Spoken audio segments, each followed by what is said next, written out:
Eu queria convidar você a abrir comigo a palavra de Deus no Evangelho de João, o último capítulo.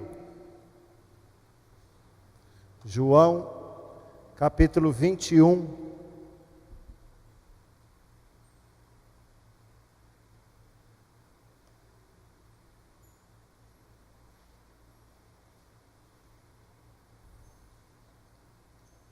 Nessa noite nós queremos perceber a ação de Deus na vida de um homem, de um discípulo, de um apóstolo dele, e através dessa ação, através dessa experiência, através daquilo que ele passou primeiramente, extrair aquilo que com certeza Deus já está falando desde o início do nosso culto de celebração, e colocará com certeza também algumas coisas que são importantes para nós.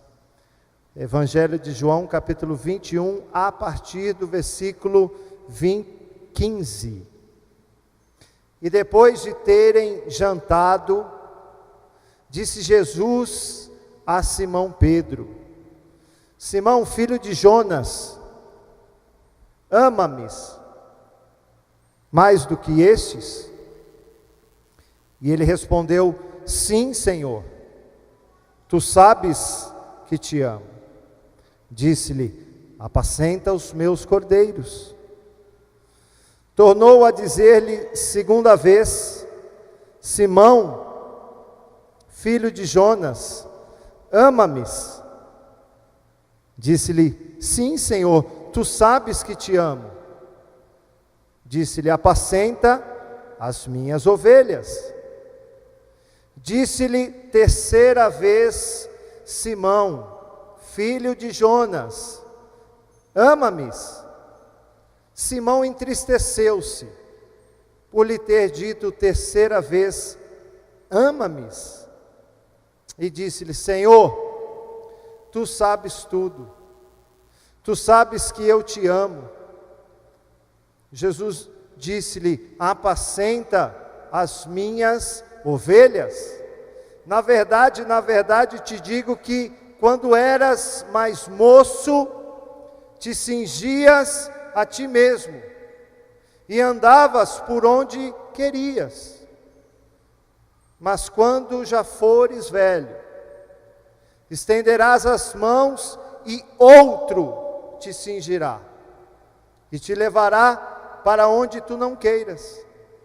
E disse isso, significando com que morte havia ele de glorificar a Deus. E dito isso, disse-lhe: segue-me. E Pedro, voltando-se, viu que o seguia aquele discípulo a quem Jesus amava, e que na ceia se recostara também sobre o seu peito, e que dissera: Senhor, quem é que te há de trair? Vendo Pedro a este, disse a Jesus: Senhor, e deste, que será?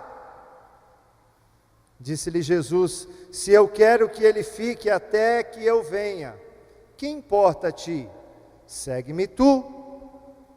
Divulgou-se, pois, entre os irmãos o dito de que aquele discípulo não havia de morrer. Jesus, porém, não lhe disse que não morreria, mas se eu quero que ele fique até que eu venha, que te importa a ti? Este é o discípulo que testifica dessas coisas e as escreveu, e sabemos que o seu testemunho é verdadeiro.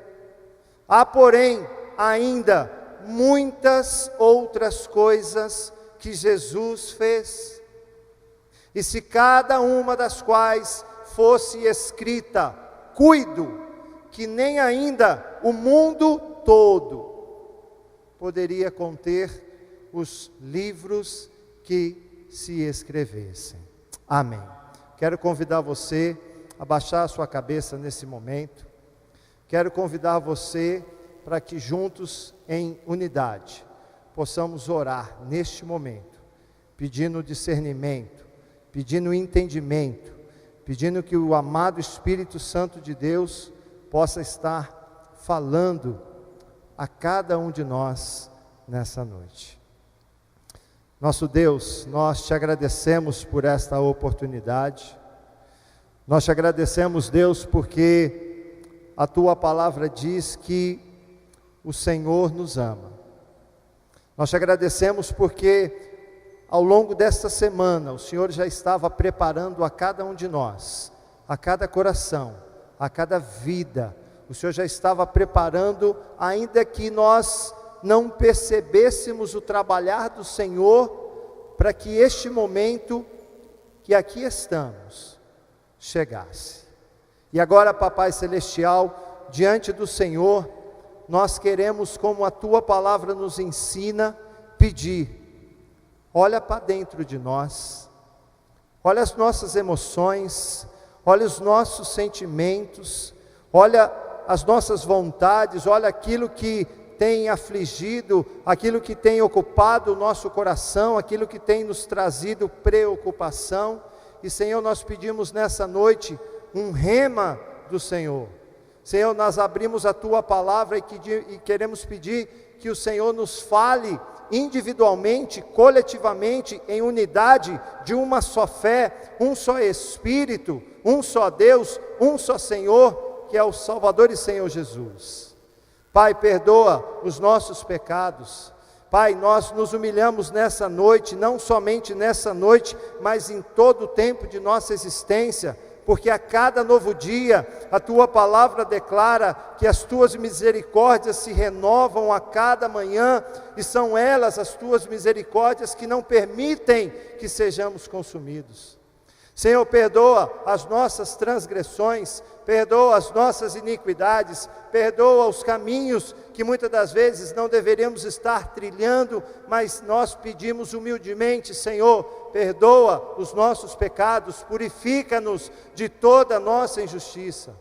Senhor, em nome de Jesus, nós pedimos humildemente sabedoria, nós pedimos capacidade, nós pedimos entendimento, nós pedimos o discernimento espiritual que vem do Senhor, Deus, puro, limpo, imaculado, por intermédio do amado Espírito Santo do Senhor, que tem o poder, que tem a função de convencer-nos do pecado, da justiça e do juízo do Senhor, Deus. Nessa noite, nós invocamos a tua palavra no Salmo 91, que declara: Deus, dá ordens aos teus anjos, para que eles se acampem ao derredor, junto à nossa entrada, à nossa saída, guardando, nos livrando e nos protegendo de toda sorte de setas que sutilmente o inimigo possa, desde lá fora, estar tentando lançar. Nós declaramos sem efeito, na autoridade do nome de Jesus. Senhor, nós pedimos, nós nos apropriamos, como a tua palavra declara em Efésios, tomamos sobre nós o capacete da salvação, nós colocamos a couraça da justiça, nós colocamos o cinturão da verdade, nós empunhamos em uma de nossas mãos o escudo da fé, em outra de nossas mãos a espada do Espírito, que é a tua palavra, que tem o poder de penetrar juntas e medulas e esquadrinhar todo sentimento, todo desejo, toda palavra, mesmo antes dela ser pronunciada ou pensada. Nós calçamos os nossos pés neste momento com as sandálias do Evangelho, a preparação da paz, e te pedimos: Senhor, fala conosco, sê favorável a nosso povo, sê favorável nessa noite a cada homem, a cada mulher, a cada jovem, a cada criança, a cada adolescente, a cada pessoa que o Senhor trouxe para ouvir a tua palavra. Senhor, inclina os teus ouvidos, esteja atentos às súplicas que estão sendo feitas neste momento, neste lugar, porque esta é a tua casa, chamada de casa de oração, onde as pessoas te conhecerão como o único Deus verdadeiro, onde as pessoas conhecerão ao teu Filho, Senhor Jesus Cristo, como o único e suficiente Senhor e Salvador de suas vidas. Senhor, nós queremos dar a liberdade para que o Teu Espírito Santo passeie em nosso meio, fale aos nossos corações, fale às nossas emoções, fale à nossa intelectualidade, fale ao nosso ser como um todo, para que, Senhor, nessa noite, a Tua palavra se cumpra. Senhor, obrigado pela vida de cada um de nós, somos preciosos para Ti, o Senhor nos ama, e o Senhor tem demonstrado isso no cuidado diário, na nossa jornada pela vida. Obrigado, Senhor, porque nós somos filhos. Obrigado, Senhor, porque nessa noite nós podemos abrir as portas da Tua casa, Te cultuar, Te exaltar e celebrar ao Senhor, Deus, livremente. Nós entregamos todo este tempo, desde o início, nas Tuas poderosas, santas e benditas mãos. Senhor Deus, nome de Jesus. Amém, querido? Você pode dizer um amém? Concordar, porque na verdade o Senhor nessa noite, Ele deseja trazer uma palavra de esperança, assim como Jesus trouxe uma palavra ali para o seu discípulo, ali para o seu apóstolo, que teria a incumbência, que teria a responsabilidade de dar continuidade à obra que o Senhor Jesus e que ele, Pedro, vivenciou nesses pouco mais de 3 anos em que ele ali esteve com o Senhor Jesus. Você pode, querido, pessoal da mesa, por gentileza, pode ir colocando os slides, por gentileza, para a igreja acompanhar. Nessa noite, Deus convida-me à restauração. Queridos, nós falamos na introdução, nós lemos a respeito de um diálogo, observamos um diálogo entre o Mestre Jesus e um dos seus discípulos, que era do seu círculo mais íntimo. Nós, nessa noite, queremos chamar a nossa atenção e entender aquilo que Jesus estava perguntando a ele, aquilo que Jesus estava fazendo com ele. Já era a 3ª vez que o Senhor Jesus havia ressuscitado, já era a 3ª vez em que ele havia, manifestado aos discípulos depois da ressurreição, e ele chega junto ao mar de Tiberíades, e a palavra de Deus, se nós abrirmos um pouquinho adiante, antes em João 21, vai dizer que os discípulos estavam pescando. Alguns discípulos estavam juntamente com Pedro pescando, ou seja, eles haviam voltado a realizar as ações antes do seu chamado discipulado, do seu chamado para se preparar para aquilo que Jesus iria, através da vida deles, dar sequência. E nós já entramos direto no versículo 15, onde Jesus, depois de terem jantado, a Bíblia diz que Jesus chega e começa a conversar agora direto e objetivamente com Pedro. E começa de forma objetiva a fazer uma pergunta para ele. E essa pergunta ela se repete por 3 vezes.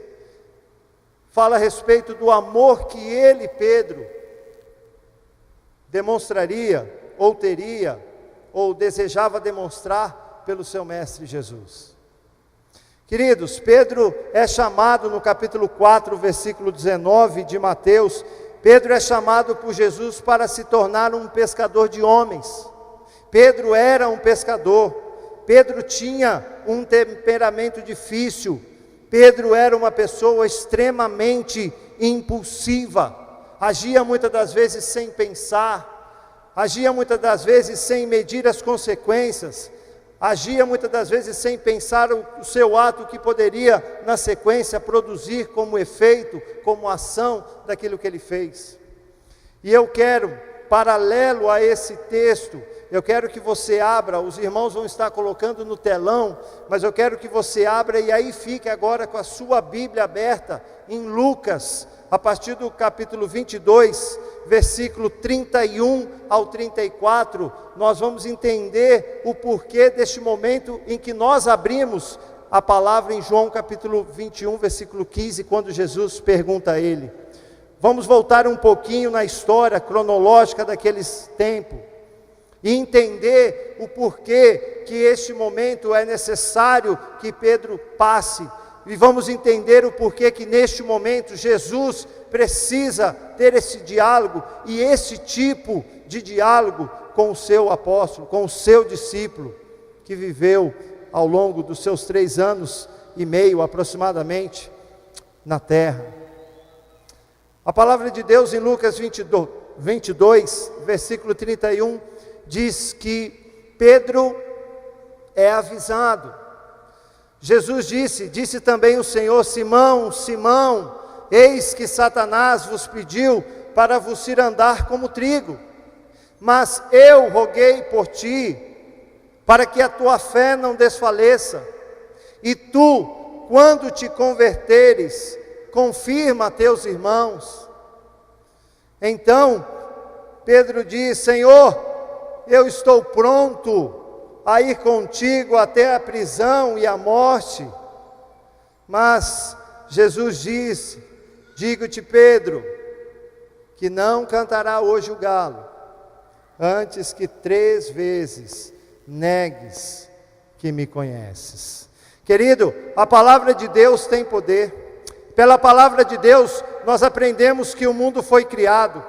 Pela palavra de Deus nós aprendemos que o homem foi criado, e a Bíblia diz que Deus criou-nos a sua imagem e semelhança, a imagem de Deus o criou. Pela palavra de Deus nós aprendemos que o homem toma conhecimento da sua condição. Romanos 3:23, todos pecaram, destituídos estão da graça de Deus.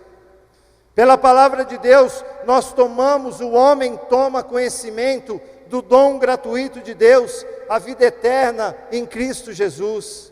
Romanos 6:23 diz que o salário do pecado é a morte, mas o dom gratuito de Deus é a vida eterna em Cristo Jesus. Pela palavra de Deus, nós vamos entender e o homem toma conhecimento do amor incondicional que Deus tem pelo ser criado.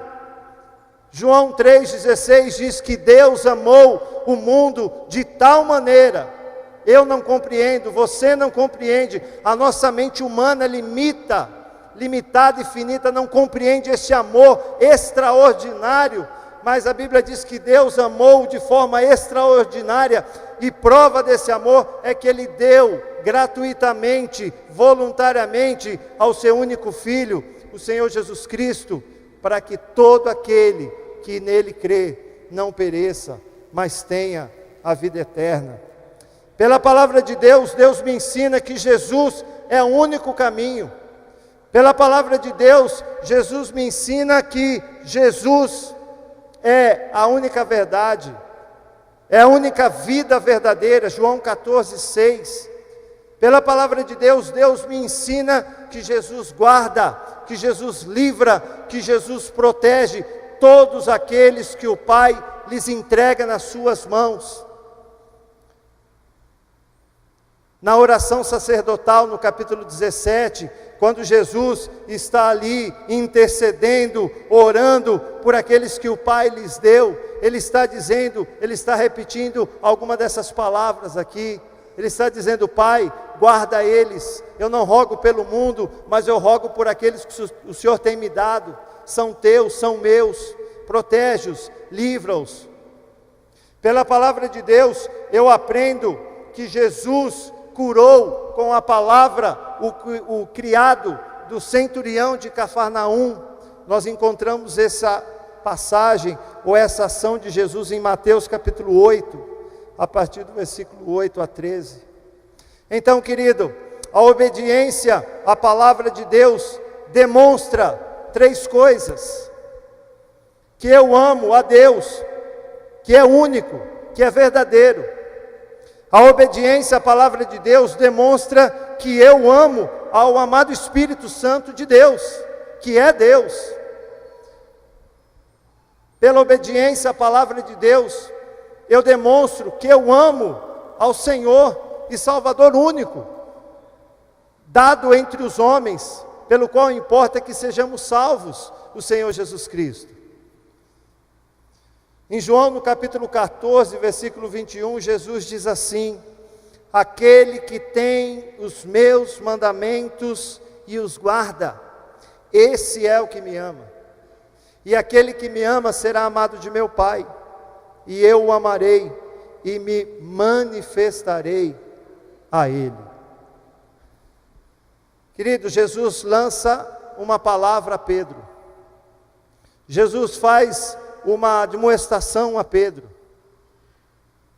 E na sequência desta fala, na sequência, há outro evento que nós observamos no versículo 33, a atitude de Pedro em relação àquela palavra que Jesus direciona a ele.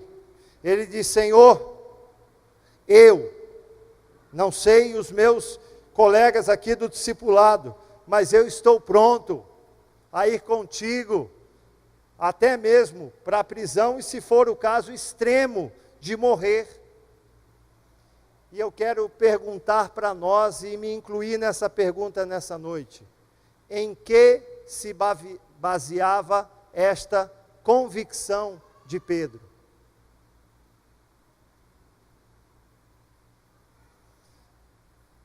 Talvez nós podemos lembrar, irmão, Pedro, com os demais discípulos, ele presenciou sinais, prodígios, maravilhas, milagres.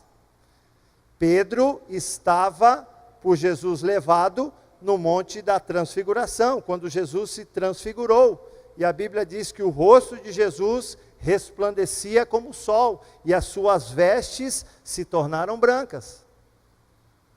Pedro estava também num evento muito importante, quando o amigo de Jesus, Lázaro, havia 4 dias falecido. E Pedro presencia a ressurreição de Lázaro. Sinais, prodígios, maravilhas, andou sobre as águas, ainda que por um pouco de tempo, é verdade, porque ele teve medo, e a Bíblia diz que ele começou a afundar, mas ele experimentou este poder de Deus. Em resumo, ele estava mais intimamente próximo a Jesus.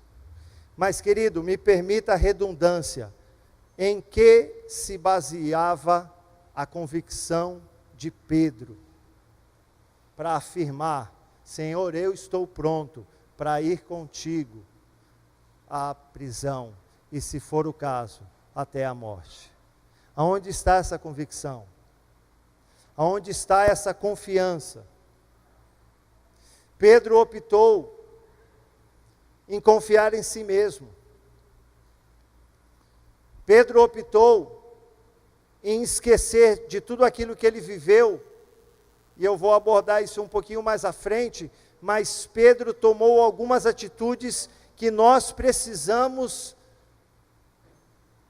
acender o farol amarelo, diante de circunstâncias, situações ou desafios que a nossa vida nos apresenta. Pedro confiou em si mesmo, e esta confiança de si mesmo levou a uma atitude de altivez, de arrogância, de soberba, de orgulho próprio. Senhor, olha, ainda que todos te deixem, eu, porém, contudo, estou pronto a ir contigo, até se for para a morte. Se você está com a Bíblia aberta, em Lucas 22, eu quero ler em conjunto com você, versículos 57 a 60.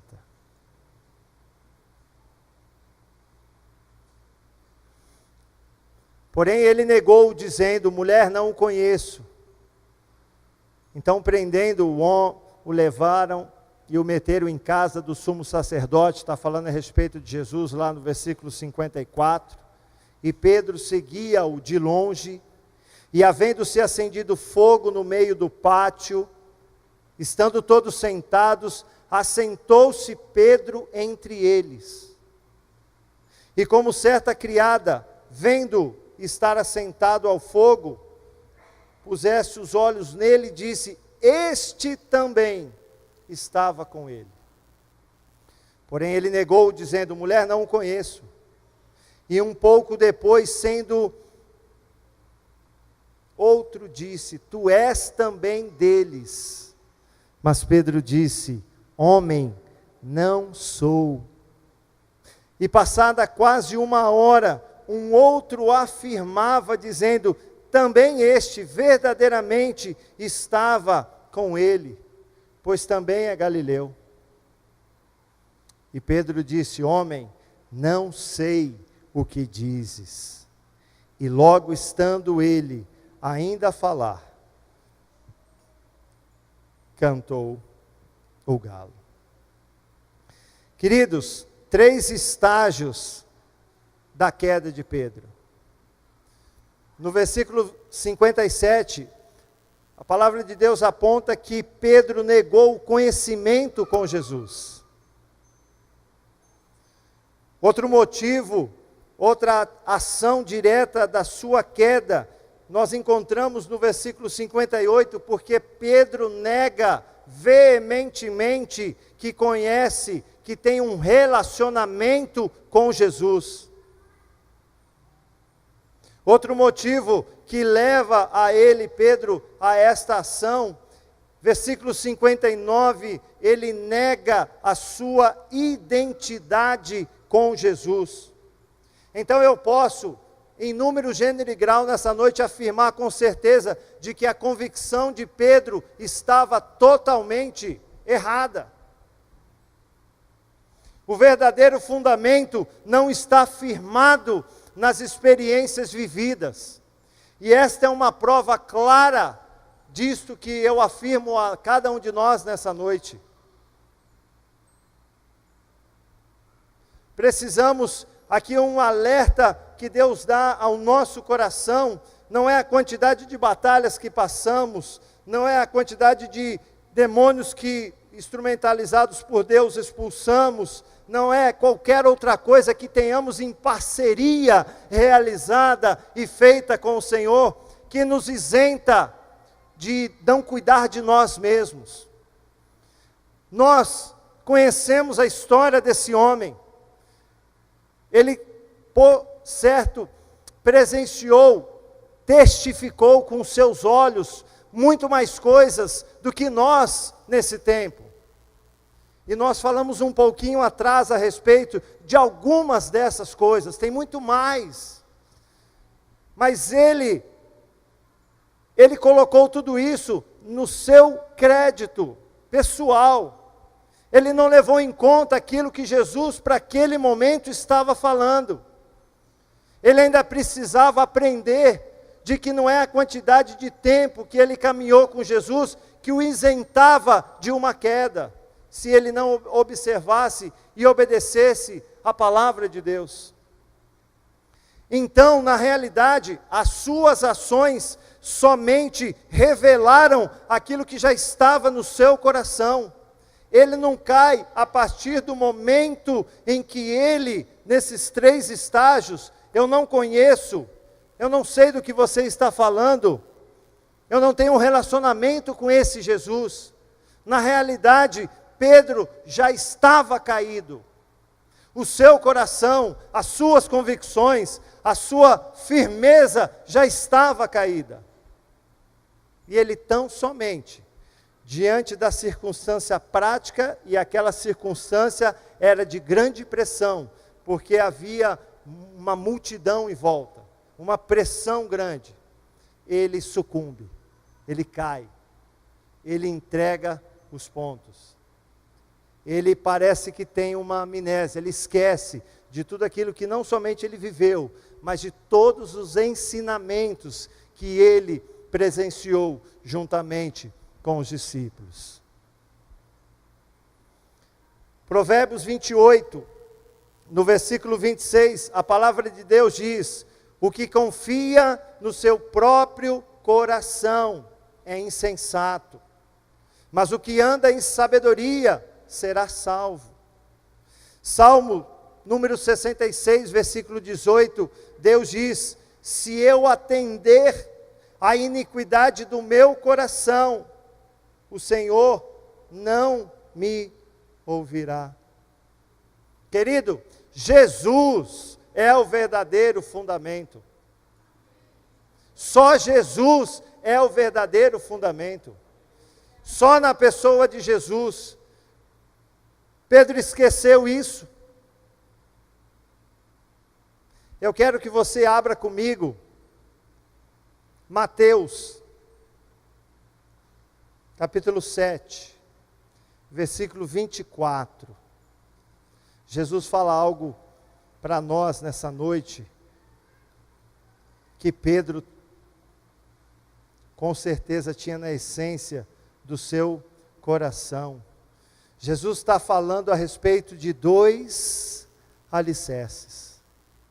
Então Jesus diz, a partir do versículo 24, todo aquele, pois, que escuta estas minhas palavras e as pratica, assemelhá-lo-ei ao homem prudente, que edificou a sua casa sobre a rocha, e desceu a chuva, e correram rios, e assopraram ventos, e combateram aquela casa, e não caiu, porque estava edificada sobre a rocha. Agora, em contrapartida, Jesus diz: e aquele que ouve estas minhas palavras e as não cumpre, compará-lo-ei ao homem insensato, que edificou a sua casa sobre a areia. As mesmas condições que vieram para o homem prudente, para o homem sensato, também vieram para este homem com essa característica. A chuva desceu, os rios correram, assopraram ventos, combateram aquela casa, mas ela caiu, e foi grande a sua queda. Jesus está falando sobre fundamento. Pedro tirou os seus olhos, Pedro tirou a sua convicção, Pedro tirou a sua certeza e segurança absoluta do fundamento verdadeiro, que é Jesus. E ele colocou toda essa bagagem na condição do seu crédito. Ele considerava-se que, por ter vivido, experienciado, testemunhado e realizado com Jesus, isso isentaria, ou isso daria condições para momentos como esse que ele estava vivendo, ou estava prestes a viver, e Jesus já está antecipando a ele. Pedro, eu te digo, nessa noite, você vai dizer que não me conhece, 3 vezes antes que o galo cante. Querido, queremos afirmar para nosso coração nessa noite, Jesus está falando de si, Ele é o próprio, Ele é o único, Ele é o fundamento verdadeiro para a nossa vida como um todo. Aonde é que nós temos alicerçado as bases das nossas convicções, crenças, do nosso cotidiano, das nossas relações humanas, interpessoais, do nosso relacionamento com as pessoas que nos cercam, que nos rodeiam. Diante das circunstâncias, diante das adversidades, diante das decisões que muitas das vezes demanda uma posição, uma atitude e um comportamento claro e objetivo nosso, aonde é que nós estamos firmando o fundamento?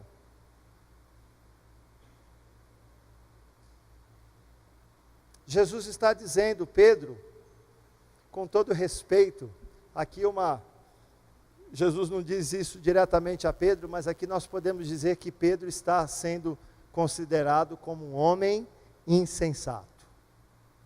Construiu uma bela história até então com Jesus. Mas essa construção revelou, no momento de adversidade, que ele havia construído, não na pessoa de Jesus. Ele havia construído sob a areia, sobre os seus valores, sobre aquilo que ele acreditava que ele estaria ou estivesse pronto para o momento. O único Deus verdadeiro, querido, nessa noite, para que os céus testemunhem, testifiquem, para que o mundo por Deus criado e para que o mundo espiritual também possa ouvir esta testificação. O único Deus verdadeiro é o único fundamento verdadeiro. O amado Espírito Santo de Deus é o único fundamento verdadeiro. O Senhor e Salvador Jesus Cristo de Nazaré é o único e verdadeiro fundamento. A palavra de Deus é o fundamento verdadeiro. A obediência à palavra de Deus é o fundamento verdadeiro.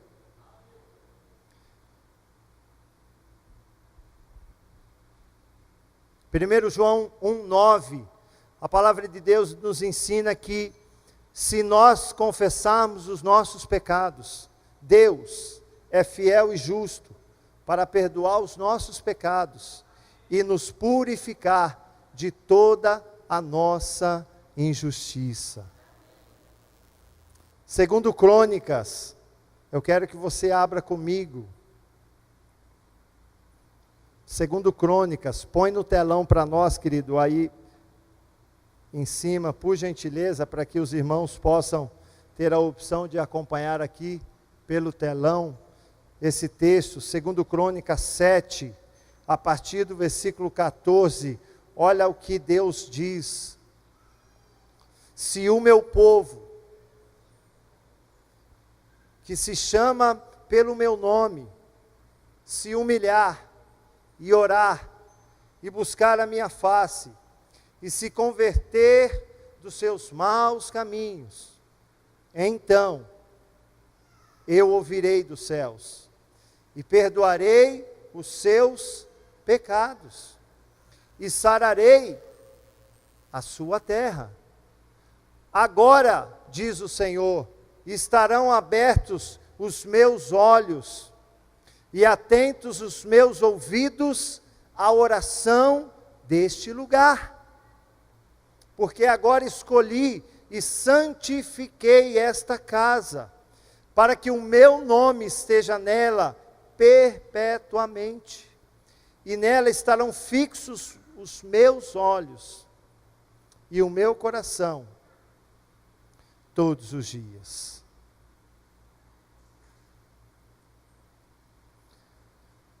No versículo 61,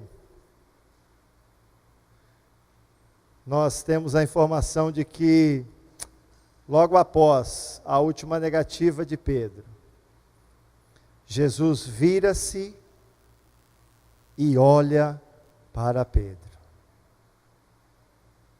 E Pedro lembrou-se da palavra do Senhor, como lhe tinha dito: antes que o galo cante, hoje me negarás 3 vezes. E saindo Pedro para fora, chorou. Como é que está a sua versão? Só chorou? Para aí? Chorou amargamente. Querido, o arrependimento verdadeiro passa pela humilhação. O arrependimento verdadeiro passa pela oração. Eu preciso falar, eu preciso declarar, eu preciso colocar diante do Senhor os meus pecados. O arrependimento verdadeiro é baseado em uma busca de todo o meu coração a Deus. O Senhor diz: buscar-me-eis e me achareis. Quando me buscardes de todo o vosso coração, serei achado de vós, diz o Senhor. O arrependimento verdadeiro passa pela conversão verdadeira, mudar a direção, mudar os hábitos, mudar a forma de pensar, mudar a forma de agir, mudar a forma de perceber as coisas que estão à sua volta. Jesus, nesses 2 versículos de Lucas 22, no versículo 61 que nós lemos, Jesus olhou para Pedro.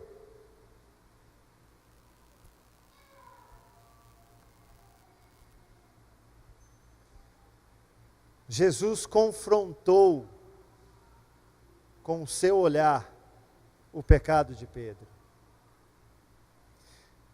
A ação do Espírito de Deus convenceu do seu pecado. E esta ação, este trabalho de cooperação, o leva àquilo que nós acabamos de concluir no versículo 62. Saindo Pedro, ele chorou, mas é um choro das entranhas, é um choro de dentro para fora, é um choro amargo, em que sente as mazelas e as misérias do seu coração. As suas atitudes, o seu comportamento, outrora, de confiança em si mesmo,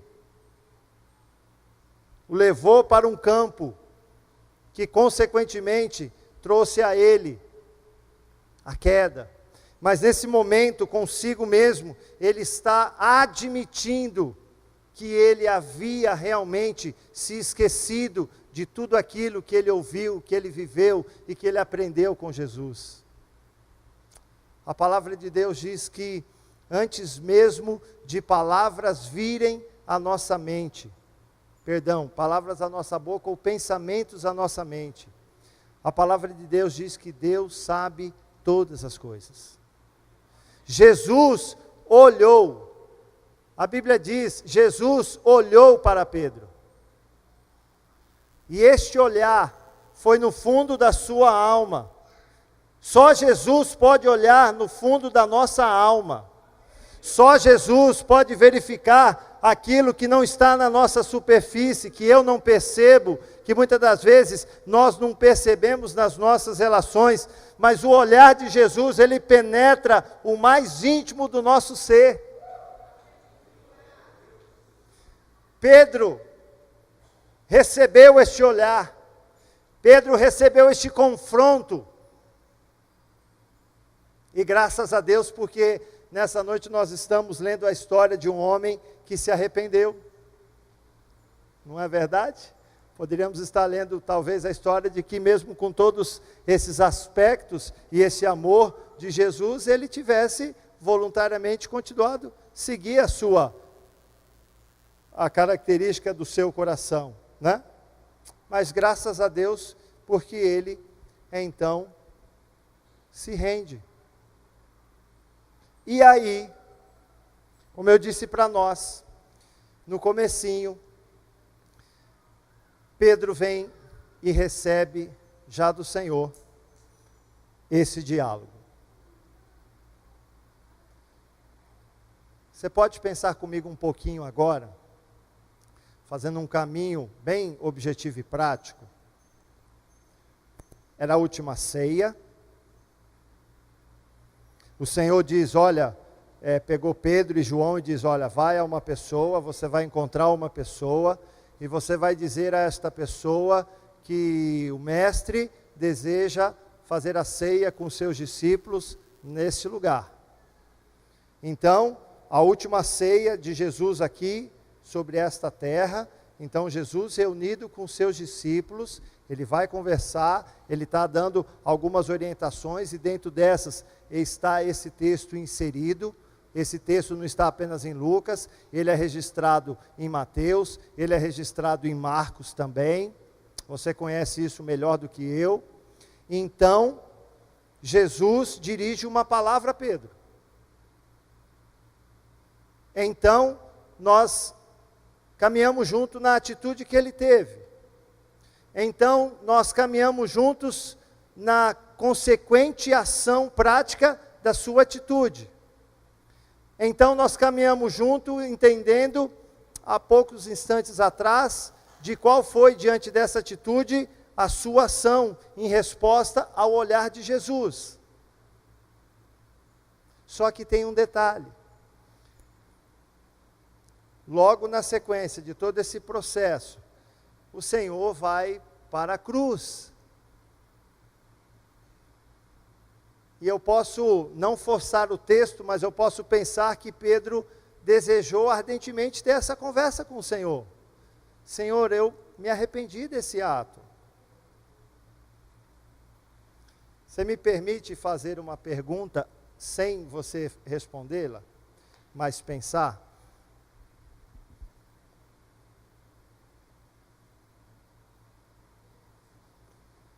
Tem alguém que você gostaria de falar, de pedir perdão, de dar um abraço, de dizer que ela é muito importante, de que você a ama, de que você agradece por talvez ela ter sido enérgica com você, com todo respeito da expressão, colocado a mão no seu peito, diante de um comportamento que você estava tendo, mas essa pessoa não está mais em condições de ouvir ou de receber essa visita sua.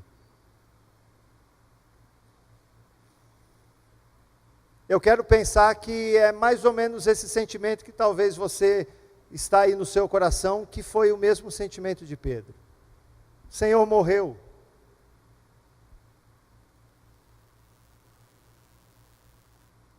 Como falar para alguém que não está mais nesse plano? Eu gostaria que ele ouvisse: eu me arrependi, Senhor, me perdoa, Senhor. Então nós conhecemos a história, Jesus está vivo, nós conhecemos a história, Jesus ressuscitou, nós conhecemos a história, Jesus manifestou-se aos discípulos, e essa era a terceira vez. E se você pegar um pouquinho antes dos versículos que lemos em João 21, a Bíblia diz que quando alguém diz assim, eles estão pescando, e alguém diz assim, lá na margem da areia, o Senhor, a palavra de Deus diz que Pedro lança-se ao mar, Pedro atira-se ao mar, e como quem diz, eu vou ser o primeiro a chegar, eu vou ser o primeiro a estar ali para ele me ver.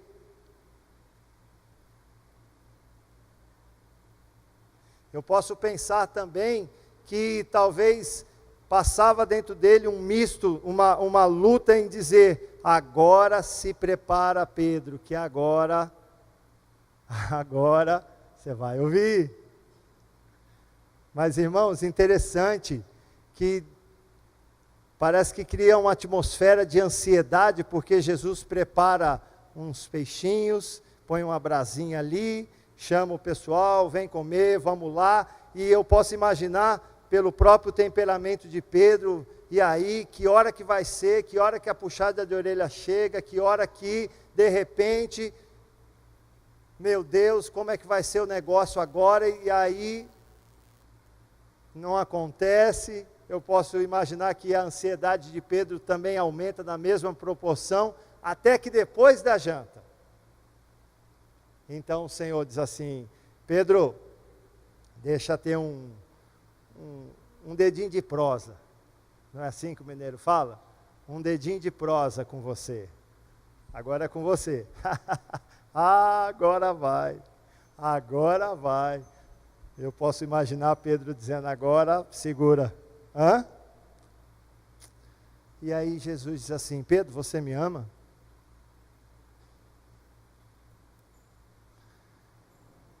Você me ama, Pedro? Pedro, você me ama? E o que me chama a atenção nessa terceira pergunta é que Pedro diz assim, Senhor, tu sabes todas as coisas. Antes de pensamentos ou palavras virem, tu sabes todas as coisas. Tu sabes que te amo. Só que detalhe, querido, Jesus voltou. Neste confronto que fez, Jesus voltou a afirmar a identidade de Pedro. Pedro, em Mateus capítulo 4, versículo 19, Pedro foi chamado para se tornar um pescador de homens.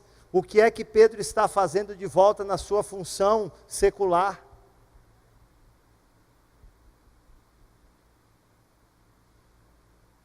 Jesus restaura Pedro. E Jeremias 29, 11 a 14, queridos da mesa, se vocês puderem colocar para mim, por favor, para que a igreja acompanhe. Deus diz: porque eu bem sei os pensamentos que penso de vós, diz o Senhor. São pensamentos de paz e não de mal, para vos dar o fim que esperais. Deus continua, e Ele diz: então me invocareis, vocês irão, vocês vão orar a mim, e eu estou disposto a ouvir vocês. Busquem-me, e vocês me encontrarão. Quando me buscardes de todo o vosso coração, eu desejo, é vontade minha, ser achado de vós, diz o Senhor. Eu farei voltar os vossos cativos, eu vou congregar vocês de novo de todas as nações e de todos os lugares aonde eu lancei vocês, diz o Senhor. Eu vou trazer vocês de volta, eu vou trazer vocês ao lugar aonde eu transportei. Querido, eu creio que Jesus está dizendo, através também deste diálogo: Pedro, eu continuo contando com você. A nossa relação não está baseada apenas e tão somente em momentos como esse que você viveu. Porque a nossa relação não está baseada naquilo que você fez apenas ou deixou de fazer. A nossa relação está baseada muito mais além do que isto. Muitas das vezes nós consideramos as pessoas, olhamos as pessoas, medimos as pessoas com um olhar distorcido. Como é que depois de uma situação como esta, como é que Jesus olha para Pedro e volta a confiar aquilo que outrora ele havia ao comissionado dar?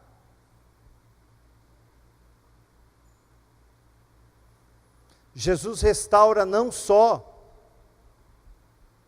o chamado de Pedro, mas Jesus restaura a confiança, Jesus restaura novamente a fé verdadeira, Jesus restaura a importância dele, pelo simples fato de ser criado à imagem e semelhança de um Deus todo-poderoso.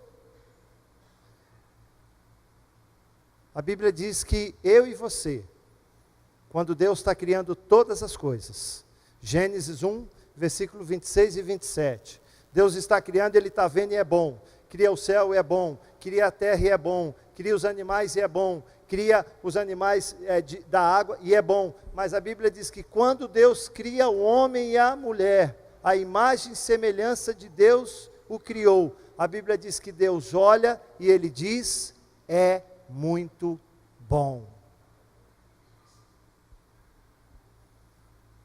Pedro pôde experimentar na prática, nesse processo de restauração de Jesus, de que aquilo que Jesus declara na sua palavra é verdade absoluta. Nenhum dos que o Pai me deu, de modo nenhum eu lançarei fora.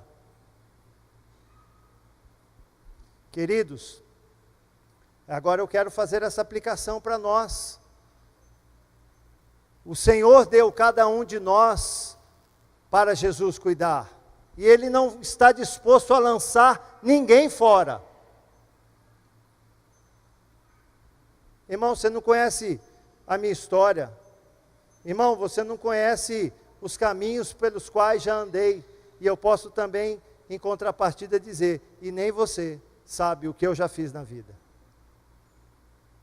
Talvez, em alguns momentos, quando a gente está em classes temáticas, como as classes de maturidade cristã, eu dou a minha, quem já ouviu pode testificar, eu dou um pouquinho do meu testemunho. pessoal regala o olho.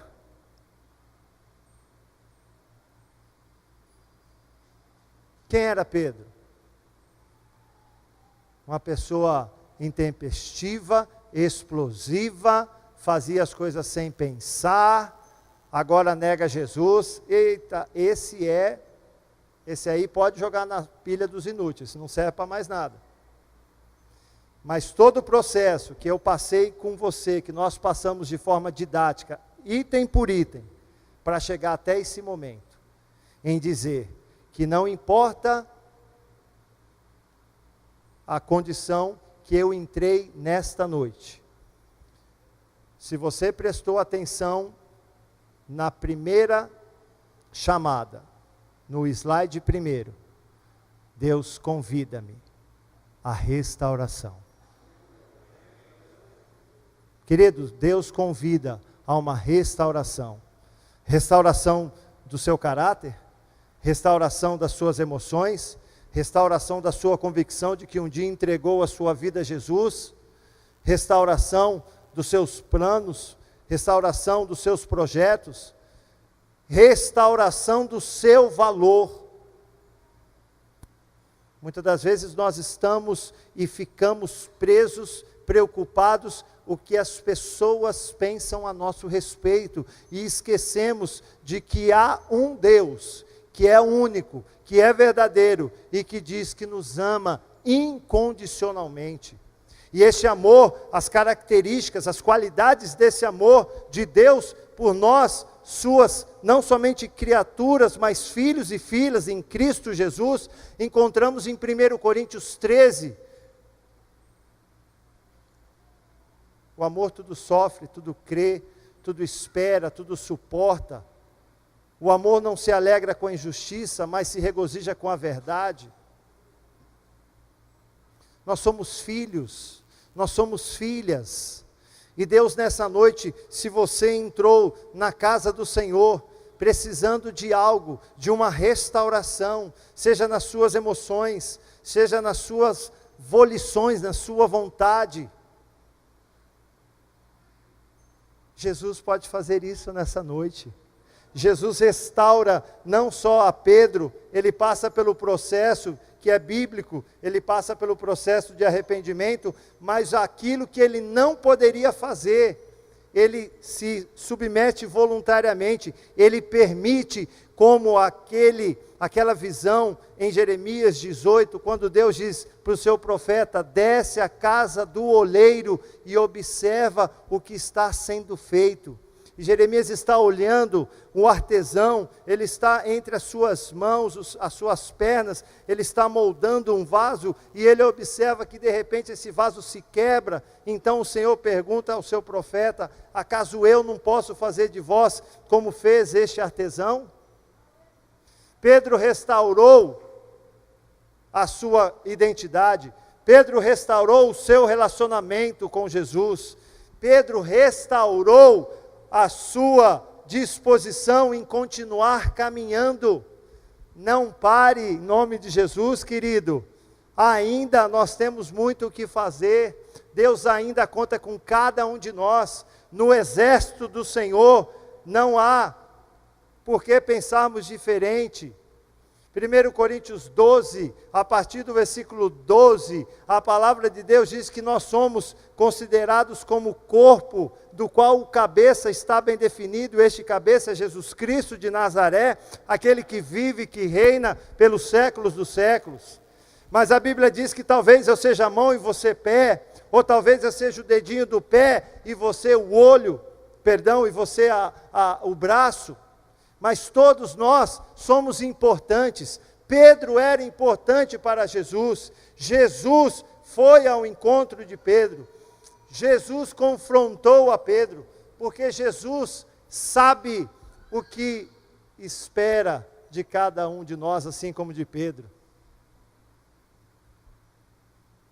Eu quero aplicar esse texto de Crônicas, de Jeremias para nós. Irmão, Deus sabe que pensamentos tem a nosso respeito. São pensamentos de paz e não de mal.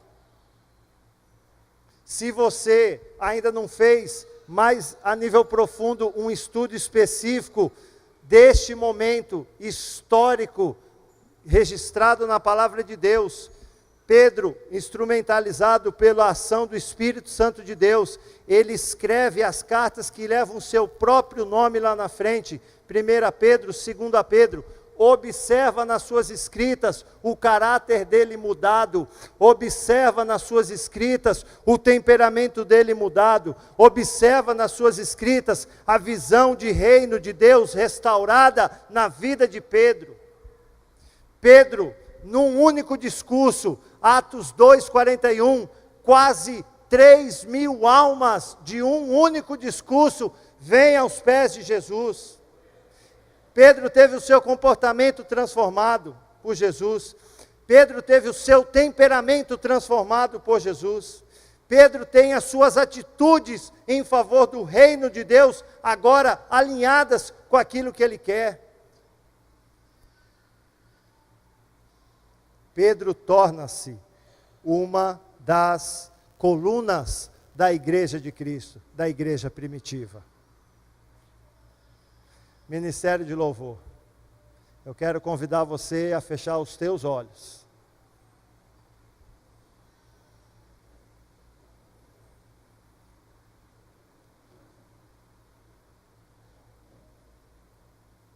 Eu quero convidar, se esse é o seu desejo, de fechar os seus olhos, de começar a orar ao Senhor.